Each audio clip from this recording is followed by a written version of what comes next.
going on, guys? Spidey here, and this week we are learning the best card magic trick I've ever created. I'm not kidding. I've come up with a lot of really great mentalism, but in terms of visual card tricks, this is the best one I've got. It has 3 moments of magic for your spectator. It's done with a normal deck of cards, but the best part is the presentation just has something so compelling about it that it draws them right in. Now, before we learn this amazing routine, as you guys know, my trick ABC is up for Trick of the Year, and I want to thank you guys so much for your votes. I know I saw from your comments how many of you went and supported ABC and voted for it for Trick of the Year, and you have no idea how thankful I am. But I also got a lot of messages from you asking me what my favorite trick was of 2021 and if I recommend anything that really was a game changer for me.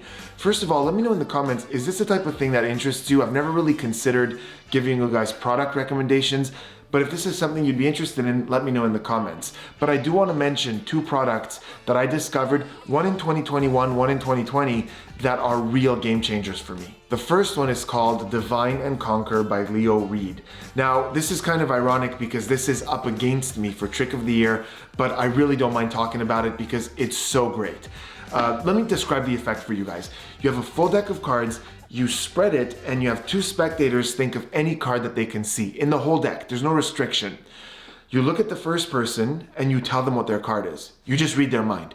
And then the second person, you count through the cards one at a time. There are only 51 cards in the deck. One's missing. Their card isn't there. You reach into your pocket and you pull it out. When I first learned this, I did it to a couple of friends of mine who understand magic, who get how I operate, and they were completely floored. It is an amazing principle, one of the best think a card effects I've ever seen, and I highly recommend it. The second product that is at the top of my recommendation list is something that was released in 2020, but I used it so much in 2021, and it's called Snaps. And as you can see, I've got 2 of them. I actually have 3 of them. These are my backups.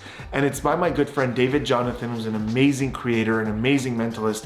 And this piece is so unique. It's not one trick, it's a tool. It's a stack of photograph cards.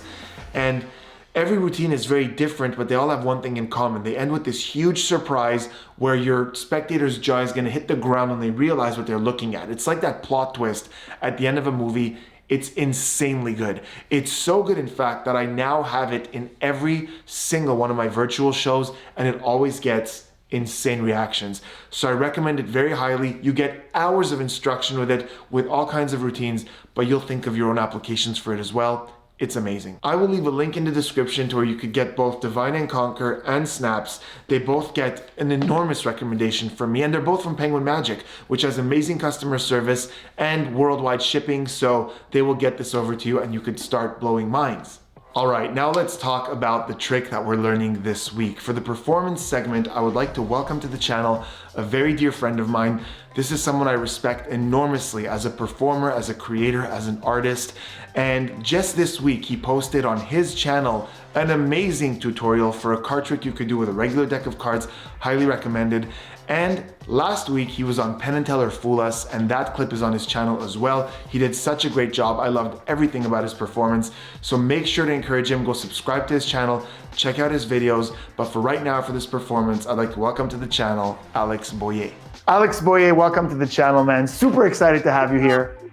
What's up, guys? Thanks for having me, man. I'm super excited to see this trick. You hyped me up so much. Let's do it. I want to see it. I'm excited to show you. Let's go. Okay, Alex, I'm going to ask you a question. I want you to really think about this. If you had one wish, anything in the world that will for sure happen, what would you wish for?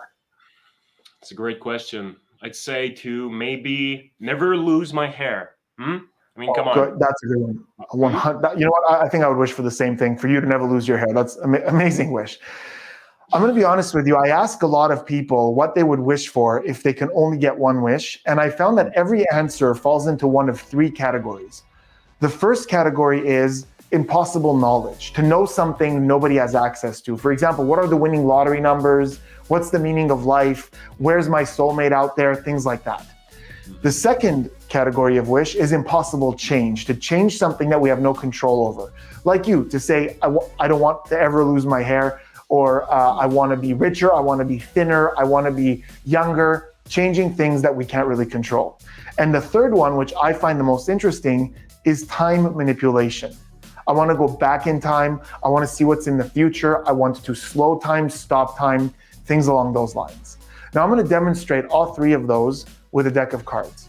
Before we begin, Alex, I want to show you, these are all 100% different, correct? They are, yeah. Okay, wonderful. And I'm going to run down the side of the deck like this, slowly. I want you to say stop whenever you like, and make sure I stop exactly when you say. So here we go, whenever you like. Stop. Right there. Is that exactly what you said? Yeah. Right there. Now you could have stopped one earlier, Alex, and that would have been the ace of spades. You can see that. Mm-hmm. You could have stopped one later, and it would have been the nine of hearts. Right. But Alex, you stopped me right over here on this one. And I'm going to show it to you and guide me a little because I'm not going to look at the monitor, so I won't know what it is. But I want you to see this very clearly. Can you see that card? Don't move. Yeah, got it. You see? Awesome. Yeah. Remember that card. And everyone watching from home, you guys remember the card as well. I'm going to cut the cards a little like this to lose it somewhere in there. And I'm going to demonstrate the three wishes that I told you. I'm going to need a little Post-it for this. So I'm going to grab this little blue Post-it. I'm going to put it on the back of a random card. This random top card, doesn't really matter what it is, as long as it's not your card. It's the King of Hearts. Was that your card? No. Okay, good. So on the back of this, I'm going to try to demonstrate the first one, impossible knowledge. Alex, focus on your card for me. Now, there's no way I can know this. You could have picked any card. I'm going to go with, I'm going to go with this.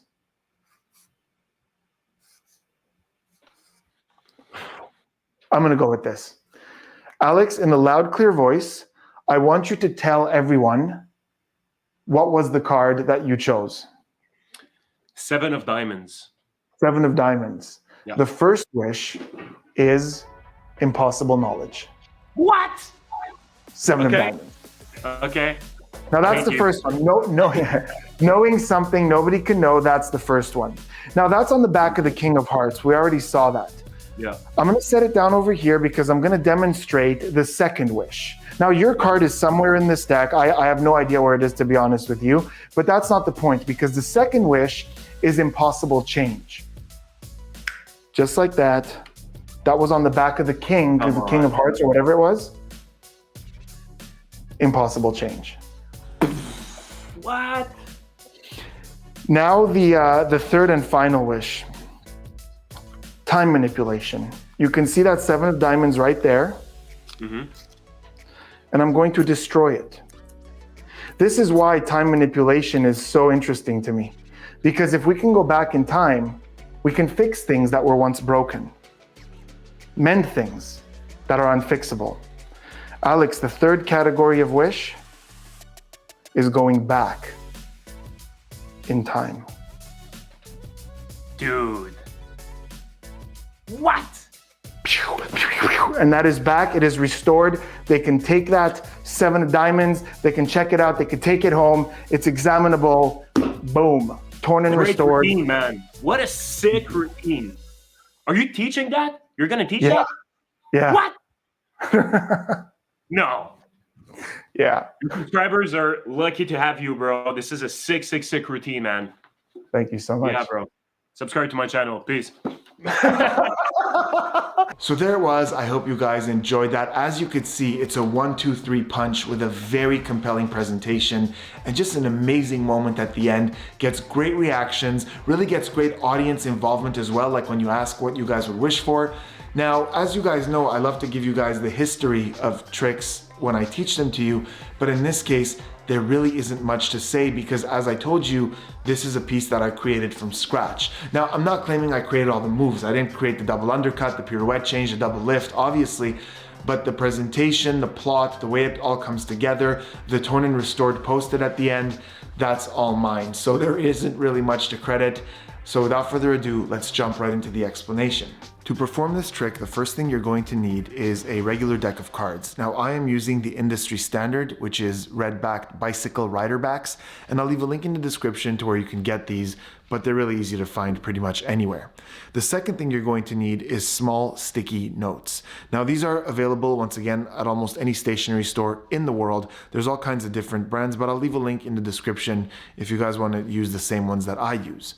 finally, you're going to need a permanent marker, and you're going to need one extra card from a deck that matches this one. So in my case, it's a 7 of diamonds.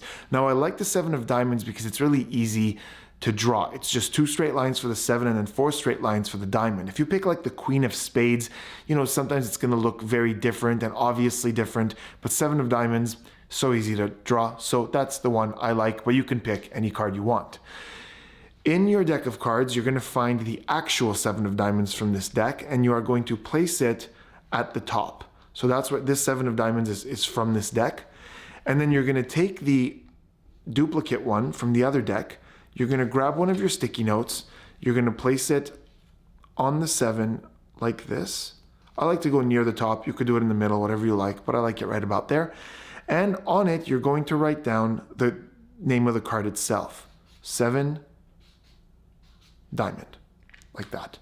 And this is going to go second from the bottom. So once again, our setup, the 7 of diamonds is at the top, and the one with the post-it is second from the bottom.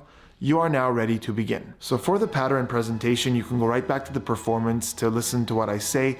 But in essence, I ask them, if you guys had one wish, what would you wish for? And this is such a great opportunity to get some laughs, to get some creative answers, to really connect with your audience. But after we're done that, I ask a lot of people what they would wish for, and I find that every single wish falls into one of 3 categories: impossible knowledge, impossible change, or manipulating time. And I'd like to demonstrate that with a deck of cards. Now you're going to show them that all the cards are different. So I just spread the middle like this and show them. The only thing you want to stay away from is spreading that to expose that. So just like this. And they see all the cards are different. Now I turn the deck over and you are going to force the top card. Now I'm sure those of you who have been practicing Magic for a while have a favorite way to force a card, but I used the back slip force in this performance, which is a force that I really love, and we're going to take a look at that right now. So what I love about this is you start from the deck like this, no breaks or anything like that, no preparation. You say, I'm going to run my thumb down the side like this, and you're going to say stop when you like. So you run down, they say stop, and you instantly and very clearly open up exactly where they said stop. And you want them to see that 6 of clubs where they said stop. Now, a lot of people do this really awkwardly. They do this weird, quick, like sort of gesture like this as they pull that 7 of diamonds down to that position. I really dislike that. There's a much better way to do it. When they say stop, you open up like this, 6 of clubs again, and you turn a little bit to your right, and this is more important, both my hands are going to sort of tip this way. So my spectator is basically just seeing the top half of that 6 of clubs. And I'm going to tell them the justification is to say, you could have stopped one earlier and that would have been the 6 of clubs. So there's this natural reason to point to it. In fact, what's going to happen is as you're moving this away to show it, the right fingers, these 3 fingers, are contacting the top card here, the back of it, and keeping it, as you could see, like this, like that. They're keeping it and sliding it right there onto that position. And you're doing this, once again, to them, they're just seeing this. So I'm going to do it right now. As you move out, you keep the 7 of diamonds there. See, even to the zoomed in camera, that looks really, really good. So the 7 of diamonds now goes into that position. So they say stop, you open up, and as you move, you use your fingers to just put the 7 of diamonds there, and you say, you could have stopped one earlier, that would have been the 6 of clubs, but you stopped me there. You could have stopped one later, and that would have been the ace of diamonds, but you stopped me right there. You put the top packet exactly where it came from, and you set the card down there. At this point, if you're doing this live, you invite them to take that card and look at it. But if you're doing it virtually, you're going to take your deck and you're going to give it a swing cut, which means the index is going to cut half the cards like this, swing it over, and the left hand is going to grab them like this. And you're going to take that card over the left hand packet and show it to them. Turn your head away. They chose the 7 of diamonds.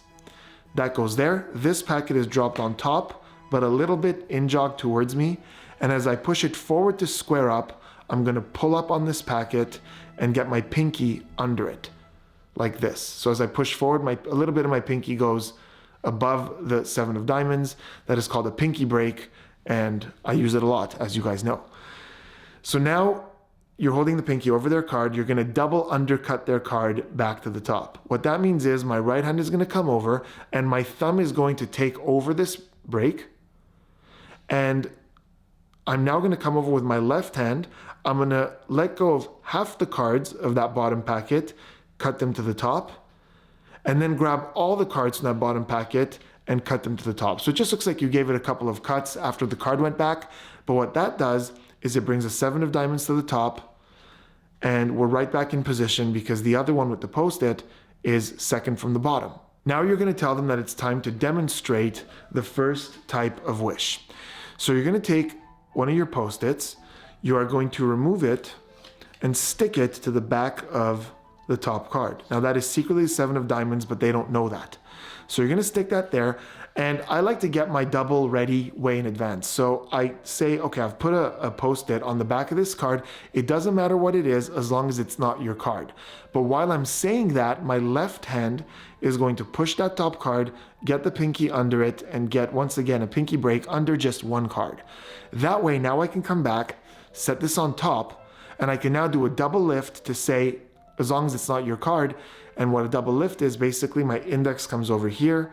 I open up both these cards like this as one, thumb comes on top. As I turn towards myself a little bit, and I turn it like this to show that's not your card, the Ace of Hearts. I flipped over 2 cards. Now I like to do this a little bit towards myself because as I push it forwards to square it up with the deck, once again my thumb lifts and my pinky can go under that opening as I push forward, and I get my break under the 2 cards, which makes it really easy to just come back and flip it back. And I do that again, like this, and get my pinky under it again, because it's gonna make the next phase much easier.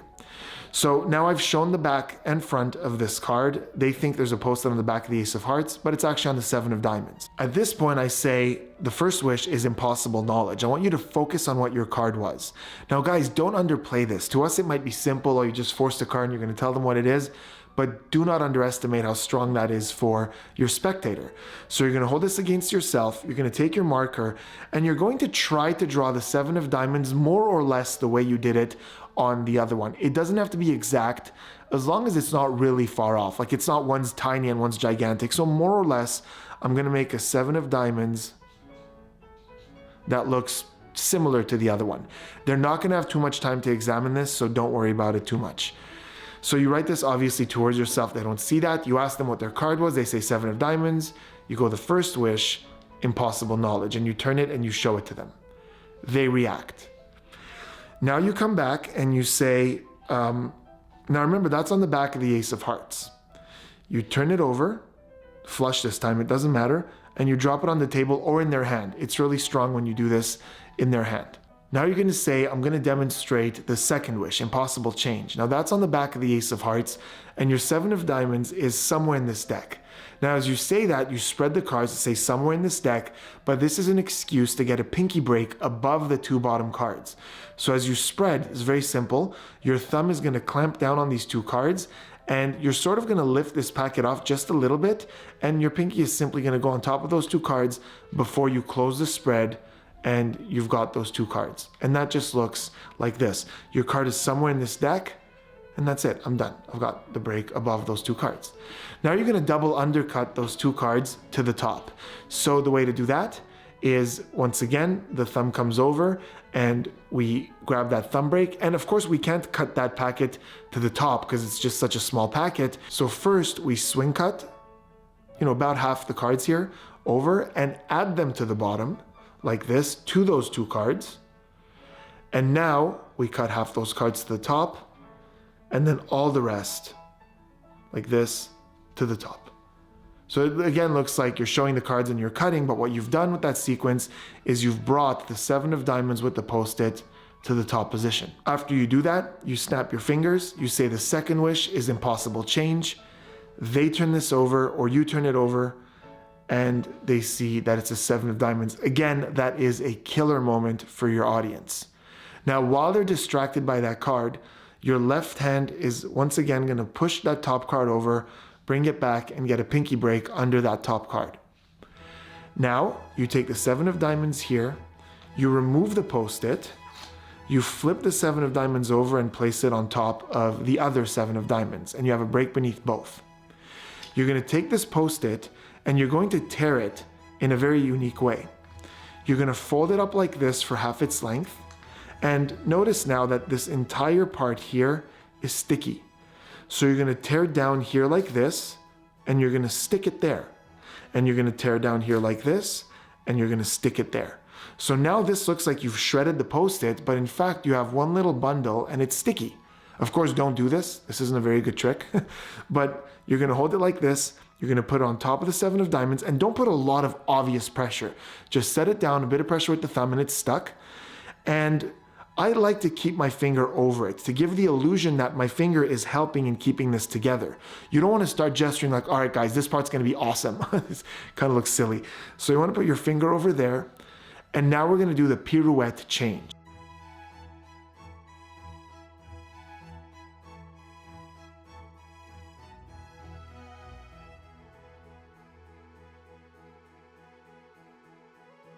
Which is an old but really, really great color change. And in this case, it's not gonna be used to change a card. The 7 of diamonds is gonna be the background, and it's gonna look like the Post-it is going back in time and getting restored. So my finger is here, my thumb goes to the bottom right corner, my middle finger goes to the top left corner, and I lift with my thumb to get both the cards. So now this is a double. Again, remember my index is gonna stay there because I want it to seem like I'm really holding those pieces down. So for the pirouette change, what's gonna happen is you're gonna shake back and forth in big gestures, and psychologically, the bigger gesture covers the smaller gesture. And the smaller gesture is that on the way back from one of your shakes, your ring finger is going to push that corner just a little, enough for your index to grab here and rotate the whole way like this. So you're here, and in slow motion, it's gonna look like this. As you're shaking on the way back, you do this and that. And because that 7 of diamonds is the same, it looks like that Post-it went back in time. So we're here, let's do it fast. You give it a shake. You obviously say, you know, we could fix things that are broken if we go back in time. The third wish is going back in time. Look how great that looks. Now you place the double down here, you peel this card off, and as you do that, I like to keep my thumb there with my fingers putting a bit of pressure down, because that Post-it is creating a bit of elevation. Really not that much, but it is pushing up. So by pushing it down like this, I keep it flush.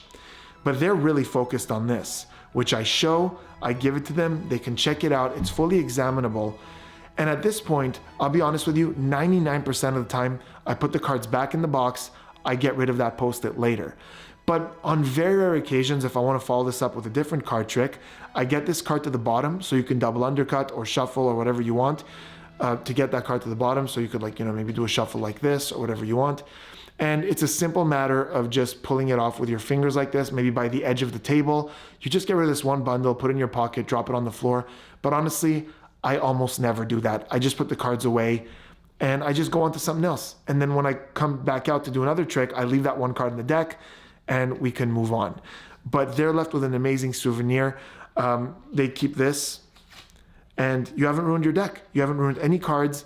It's a great multi-phase trick and you're right back to having your normal deck. There it was, guys. Hope you enjoyed it. And remember to have fun with this one. It's such a great presentation. It really gets you to know your spectators a little, connect with them. So have fun with it. Enjoy. I know you guys are going to crush with this. Let me know in the comments what you thought, and I will see you on the next one.